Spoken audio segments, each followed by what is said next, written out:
Hello students. पिछले video में हमने देख लिया था कैसे कैसे आयनिक कंपाउंड बनते हैं, मेटल और नॉन मेटल का रिएक्शन कैसे होता है देखा था। आउटर सेल में जो इलेक्ट्रॉन्स है उनकी वजह से डिसाइड होता है कैसे रिएक्शंस होंगे, है ना। इलेक्ट्रॉन सेल्स में रहते हैं, सबसे बाहर वाले सेल में कितने इलेक्ट्रॉन्स हैं वह ये डिसाइड करेंगे कि किस तरह का रिएक्शन हो। हमने ये भी देखा था मेटल और नॉन मेटल का रिएक्शन से जैसे सोडियम क्लोराइड बनता है, हेडिंग में दिया है सोडियम क्लोराइड। आयोनिक कंपाउंड होता है ये, है ना। Na+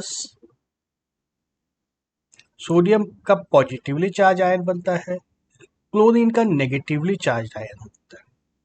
इस तरह से चार्ज होने के बाद दोनों के आउटर सेल में इलेक्ट्रॉन्स पूरे हो जाते हैं, है ना। जैसे सोडियम में 11 इलेक्ट्रॉन्स हैं, एक इलेक्ट्रॉन लूज कर देगा तब इसके पास पॉजिटिव चार्ज आएगा, तो इसके पास बचे रहेंगे इलेक्ट्रॉन 10 इलेक्ट्रॉन है तो 2,8, आउटर सेल में 8 इलेक्ट्रॉन हो गए।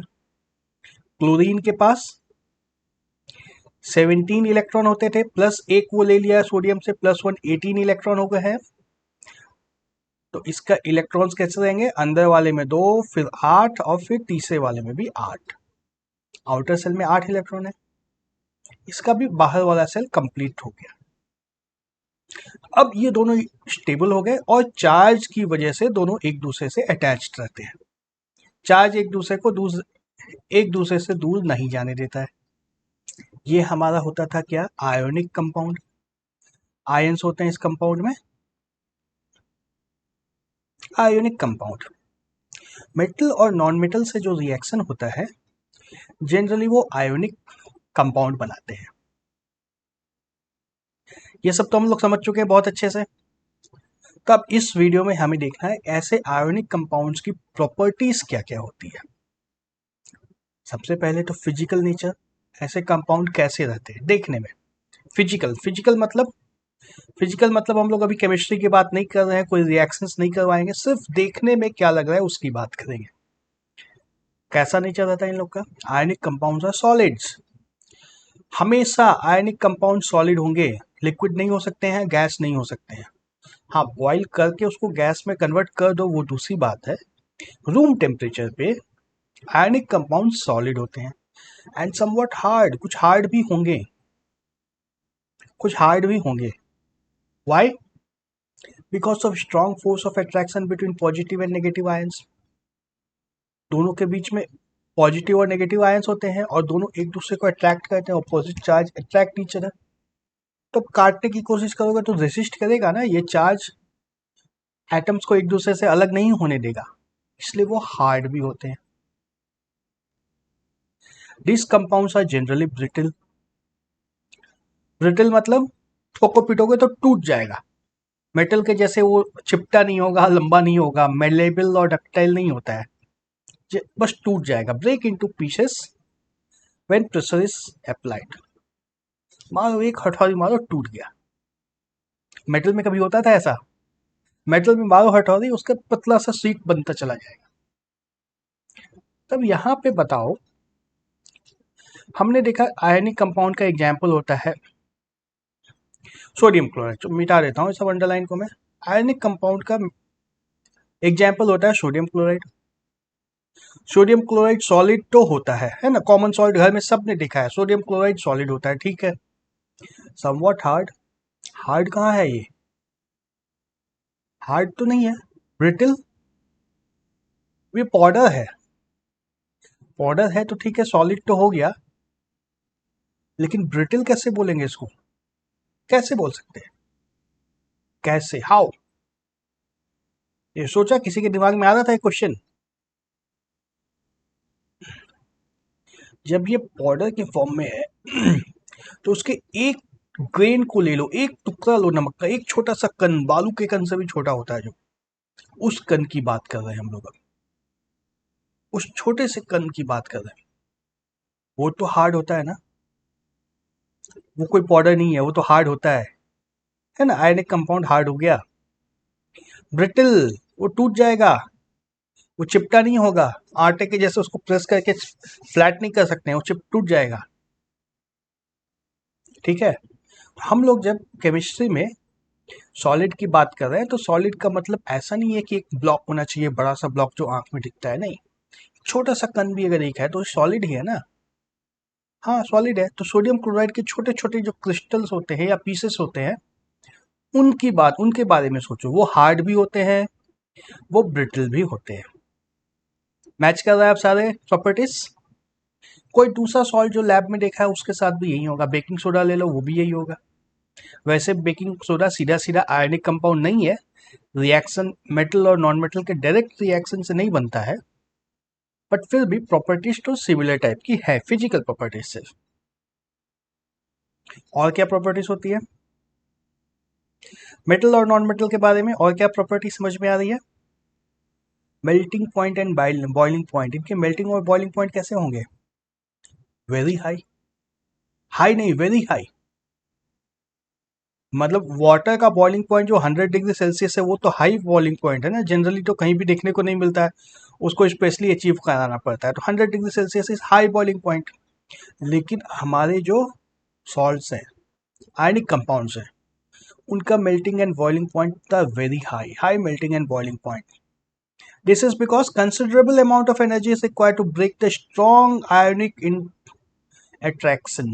दो आयंस जो हैं उनको ब्रेक करने के लिए काफी एनर्जी लगती है, उसको बहुत गर्म करना पड़ता है।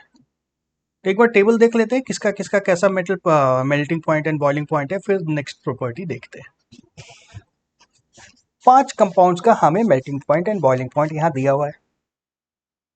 सोडियम क्लोराइड जो कि सबसे कॉमन है ही हमारे पास, और क्या है? लिथियम क्लोराइड, Li लिथियम होता है, याद है? Li का केमिकल, Li लिथियम का सिंबल है। फिर क्या है? कैल्शियम क्लोराइड है, फिर कैल्शियम ऑक्साइड है, और फिर मैग्नीशियम क्लोराइड है। इन सब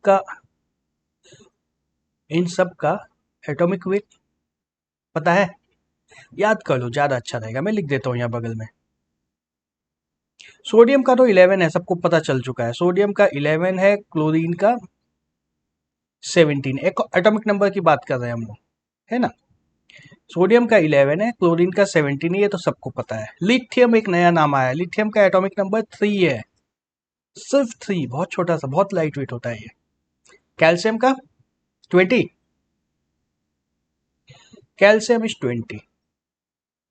क्लोरीन तो वही है। ऑक्सीजन 8। मैग्नीशियम,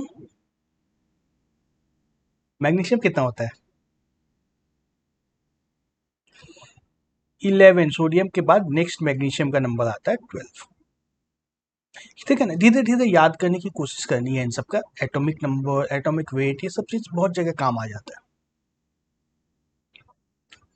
अब मेल्टिंग पॉइंट, पहले मेल्टिंग पॉइंट देखते हैं। पहले तो मेल्ट होगा, जब सॉलिड है उसको गर्म करेंगे तो पहले मेल्ट होगा, उसके बाद बॉयल होगा। पहले मेल्टिंग पॉइंट देखो, 1074 केल्विन है। केल्विन में बात कर रहे हैं हम लोग, सेल्सियस की बात नहीं कर रहे हैं। केल्विन क्या होता है? के is kelvin, KELVIN। Kelvin scale के बारे में पता है ना, फिजिक्स में पढ़ा होगा। केल्विन स्केल 0 से स्टार्ट होता है और आगे चलता है। तो केल्विन का 0 Kelvin is equal to -273 degree Celsius. -273 degree Celsius. 100 Kelvin कितना हो जाएगा? तो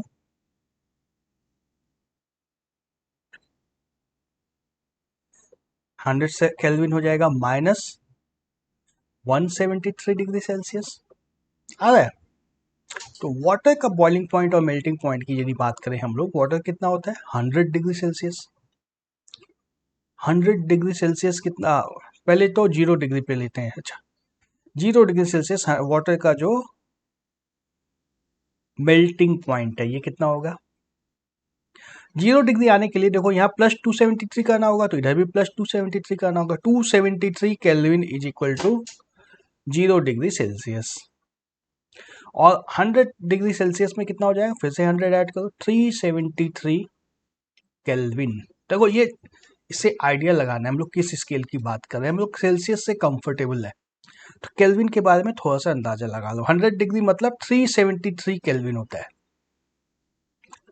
अब वाटर से अब हम लोग कंपेयर कर सकते हैं, देखो 1074, 887, 1045, 2850, 3000 डिग्री सेल्सियस के करीब है।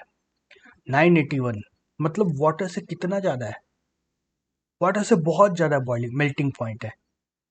अकॉर्डिंगली बॉइलिंग पॉइंट तो उससे ज़्यादा ही होगा, है ना। यहाँ से 600 बढ़ गया लगभग, ये भी 700 बढ़ गया, ये तो 800 से भी ज़्यादा बढ़ गया है, ये 400 के करीब बढ़ा है, ये भी 600 के करीब बढ़ा है। तो मेल्टिंग पॉइंट तो अपने आप में हाई है ही, बॉइलिंग पॉइंट तो और भी करस्पॉन्डिंगली बहुत हाई है। आयनिक कंपाउंड जो होते हैं इनके मेल्टिंग पॉइंट और बॉइलिंग पॉइंट्स बहुत ज़्यादा होते हैं, ठीक है। तो नेक्स्ट प्रॉपर्टी हमारे पास आती है, melting point and boiling point हम लोग देख लिए, सभी के melting point and boiling points are very very high. फिर आता है सॉल्युबिलिटी। सॉल्युबिलिटी मतलब डिसॉल्व होगा या नहीं होगा, किस चीज में डिसॉल्व होगा, किस चीज में डिसॉल्व होगा। इलेक्ट्रोवैलेंट कंपाउंड्स, आयनिक कंपाउंड्स को इलेक्ट्रोवैलेंट कंपाउंड भी बोलते हैं। इलेक्ट्रॉनिक बोलो या इलेक्ट्रोवैलेंट बोलो या आयोनिक बोलो, दोनों एक ही बात है। इलेक्ट्रोवैलेंट मतलब इलेक्ट्रॉन्स का जहां आदान प्रदान हो गया है, आयोनिक मतलब जहां आयन्स का फॉर्मेशन हो गया है, दोनों एक ही बात है। तो electrovalent compounds are generally soluble in water, पानी में जनरली डिसॉल्व हो जाते हैं। नमक को देखा है ना, पानी में आराम से घुल जाता है, इसलिए नमक किससे, ionic compound. And insoluble in solvents like kerosene, petrol, इसको अगर केरोसिन ऑयल में डुबा दोगे ना नमक को, तो डिसॉल्व नहीं होगा। केरोसिन ऑयल में नमक डिसॉल्व नहीं होगा, वो नीचे जाके जम जाएगा, नीचे बैठा रहेगा। जैसे बालू, बालू को पानी में डालो या केरोसिन में डालो, नीचे जाके जमा हो जाएगी। सॉल्ट पानी में घुल जाएगा, केरोसिन में नहीं घुलेगा, मिक्स नहीं होगा, अलग निकल जाएगा आराम से। तो शुगर भी पानी में डिसॉल्व हो जाता है, घर पे तो रोज देखते हैं शुगर और सॉल्ट दोनों पानी में डिसॉल्व हो जाते हैं। तो शुगर भी आयनिक है क्या, शुगर भी आयनिक है क्या, नहीं, sugar is not ionic, sugar is not ionic. तो मतलब इसका क्या हुआ, पानी में डिसॉल्व हो रहा है तो ये कंफर्म नहीं है कि वो आयनिक कंपाउंड है ना। पानी में सॉल्ट भी डिसॉल्व होता है, शुगर भी डिसॉल्व होता है, सॉल्ट आयनिक है, शुगर आयोनिक नहीं है, तो पानी में दोनों डिसॉल्व हो जाते हैं। मतलब इसका ये है कि आयनिक कंपाउंड है तो ये कंफर्म है कि पानी में डिसॉल्व होगा, लेकिन यदि पानी में डिसॉल्व हो रहा है इसका मतलब ये कंफर्म नहीं है कि वो आयनिक कंपाउंड है। पानी में कुछ यदि डिसॉल्व हो जाता है तो इसकी कोई गारंटी नहीं है कि वो आयनिक हो, कुछ और भी हो सकता है, लेकिन यदि वो आयनिक है तब ये कंफर्म है कि पानी में डिसॉल्व हो जाएगा। वन साइड रिलेशन है, दोनों साइड से नहीं चलेगा ये, ठीक है। समझ में आ रही है बात, okay. Conduction of electricity, electrovalent compound से इलेक्ट्रॉन्स इधर उधर हो रहे थे, अभी तक हो रहे थे ना, तो इलेक्ट्रिसिटी तो कंडक्ट होनी चाहिए। Conduction of electricity, ionic compounds electricity conduct करते हैं लेकिन हमेशा नहीं। इलेक्ट्रिसिटी कैसे जाती है, इधर से उधर ट्रैवल कैसे होते हैं, चार्ज्ड पार्टिकल्स मूव करते हैं, charging, moving charge is called electricity, है ना, moving charge is called electricity. तो आयनिक कंपाउंड में ऐसा कोई है क्या पार्टिकल जो मूव कर सकता है, NaCl जैसे हमने बात की थी, सबसे सिंपल एग्जांपल वही है, उसी को देखते हैं। NaCl, Na में प्लस चार्ज है, Cl में माइनस चार्ज है, लेकिन हमने तो बात की थी कि दोनों एक दूसरे को बहुत कस के पकड़ के रखते हैं, है ना, दोनों एक दूसरे से बहुत ही टाइटली अटैच्ड रहते हैं, तो अलग से तो जा नहीं सकते हैं, हिल भी नहीं सकते हैं, एकदम जमे हुए दोनों, जहां जाएंगे साथ ही जाएंगे। तो इलेक्ट्रिसिटी कैसे कंडक्ट करेंगे, देखो ionic compounds are conductor of electricity, ये बात तो सही है, लेकिन not in solid form, solid form में कंडक्ट नहीं करते हैं। A solution of ionic compound in water contains ions, जब इसको पानी में डिसॉल्व कर देते हैं ना, तब Na अलग हो जाता है, Cl अलग हो जाता है, इसीलिए तो दिखता भी नहीं है कहाँ गया, डिसॉल्व हो गया। पानी में जैसे ही NaCl डाला, Na अलग Cl अलग, दोनों पानी में घूम रहे अलग अलग घूम रहे, इसलिए NaCl दिखता नहीं है। तो जब आयंस अलग अलग हो गए ना, तब दोनों आयन ऑपोजिट इलेक्ट्रोड्स की तरफ चले जाते हैं। एक पॉजिटिव आयन नेगेटिव इलेक्ट्रोड की तरफ जाएगा, नेगेटिव आयन पॉजिटिव इलेक्ट्रोड की तरफ जाएगा, कंडक्ट हो जाएगा इलेक्ट्रिसिटी, फिर इलेक्ट्रिसिटी फ्लो करने लग जाती है। तो solution of ionic compound contains ions which move in opposite directions. Ionic compounds in solid state do not conduct electricity. यही मैं बता रहा था अभी, सॉलिड स्टेट में इलेक्ट्रिसिटी को कंडक्ट नहीं कर पाते हैं, because movement of ions in solid not possible. ये दोनों साथ ही जाते हैं, हम लोग डिस्कस कर चुके हैं, सॉलिड जब तक है ये दोनों साथ रहेंगे, हम साथ नहीं छोड़ेंगे। But ionic compounds conduct electricity in मॉल्टन state, अगर उसको मेल्ट भी करवा देते हैं, मेल्ट करवा देते हैं आयनिक कंपाउंड को, तो भी वो कंडक्ट कर देता है इलेक्ट्रिसिटी को। और यदि उसको डिसॉल्व करा देते हैं, सॉल्यूशन बना देते हैं, तब भी वो इलेक्ट्रिसिटी कंडक्ट कर देता है। दोनों हालत में इलेक्ट्रिसिटी का कंडक्शन हो जाता है। This is possible because in molten state, since electrostatic force of attraction between opposite charge ions are overcome due to heat, thus ions move freely and conduct electricity. दोनों में रीजन अलग अलग आ रहा है, अलग अलग रीजन आ रहा है। सॉल्यूशन में ब्रेक हो गया है, पानी उस बॉन्ड को ब्रेक कर दिया है, और मॉल्टन स्टेट में हीट से वो बॉन्ड ब्रेक हुआ है। कैसे ब्रेक हुआ है बॉन्ड, ये दोनों, इसका रीजन अलग है, लेकिन दोनों ही हालत में बॉन्ड ब्रेक हो गया, इसलिए इलेक्ट्रिसिटी कंडक्ट हो जाती है। कुछ क्वेश्चंस देखते हैं। Right the electronic dot structure for sodium, oxygen and magnesium. ये तो लिख दोगे ना, नहीं बताना है मुझे। सोडियम का एटॉमिक नंबर 11, ऑक्सीजन का 8, याद नहीं है तो इसको देख लो, मैग्नीशियम का 12, इसे लिख लोगे। So the formation of Na2O and MgO by transfer of electrons, ये भी हम लोग देख चुके हैं, बहुत सारे NaCl देखे थे, MgCl2 देखे थे, Na2O और MgO नहीं देखे हैं, लेकिन अकॉर्डिंगली लिख लोगे, कोई बहुत आसान है, तो बना लेना, बना के बताना मुझे कैसा हुआ। What are the ions present in these compounds? Ions तो अभी बता सकते हैं ना। Na2O में कौन से आयंस होंगे, Na2O में कौन कौन से आयंस होंगे, Na प्लस के 2 आयंस होंगे, ऑक्सीजन 2 माइनस का 1 आयन होगा, है ना। अच्छा, अगर समझ में नहीं आ रहा है तो इलेक्ट्रॉनिक डॉट स्ट्रक्चर बनाना, देखो ऑक्सीजन का जैसे ही बनाओगे ना, 8 अंदर वाले सेल में 2 इलेक्ट्रॉन चले जाएंगे, बाहर में 6 बचे रहेंगे, 1 2 3 4 5 और 6। अब 2 इलेक्ट्रॉन चाहिए इसको, तो 2 माइनस, है ना। Na का तो 1 प्लस होता है, याद ही है, बहुत बार देखा है इसको। सिमिलरली MgO में क्या होगा, Mg 2 प्लस होता है और O माइनस होता है, O2 माइनस होता है। Next question, why do ionic compounds have high melting points? Strong force of attraction between the positive and negatively charged ions. अभी तो हमने बात करी थी इसकी, इतना स्ट्रॉन्ग अट्रैक्शन फोर्स है तो मेल्टिंग पॉइंट हाई हो जाता है। ओके, इस वीडियो को यहीं पे स्टॉप करते हैं, नेक्स्ट वीडियो में हम लोग ऑकरेंस ऑफ मेटल्स की बात करेंगे। Okay, bye bye.